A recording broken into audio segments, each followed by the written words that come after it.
ઘૂસણખોરો સામે પોલીસનું mega search operation 50 ટીમોએ આખી રાત જિલ્લો ધમરોળ્યો।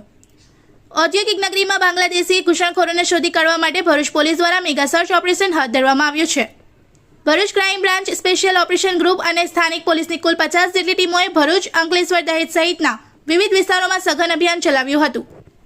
મળતી માહિતી અનુસાર જિલ્લા પોલીસ વડા અક્ષયરાજ મકવાણાની સૂચના અને માર્ગદર્શન હેઠળ પોલીસ દ્વારા શંકાસ્પદ વ્યક્તિઓની ઓળખ અને તેમના દસ્તાવેજોની ચકાસણી શરૂ કરવામાં આવી છે। રહેણાંક વિસ્તારો, મજૂર વસાહતો, ભાડે રહેતા લોકો તેમજ ઔદ્યોગિક વિસ્તારોમાં વિશેષ તપાસ હાથ ધરવામાં આવી હતી।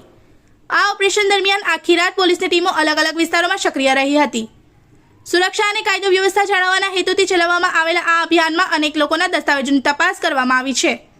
જો કે આ કાર્યવાહી દરમિયાન કેટલા બાંગ્લાદેશી ઘૂસણખોરો મળી આવ્યા અથવા તેમની સામે શું કાર્યવાહી કરવામાં આવી તે અંગે પોલીસ તરફથી હજુ સુધી કોઈ સત્તાવાર નિવેદન જાહેર કરવામાં આવ્યું નથી। પોલીસના સત્તાવાર ખુલાસાની રાહ જોવામાં આવી રહી છે। इस वीडियो को लाइक करें, हमारे चैनल को सब्सक्राइब कर बेल आइकन जरूर प्रेस करें हमारी न्यू वीडियो सबसे पहले देखने के लिए।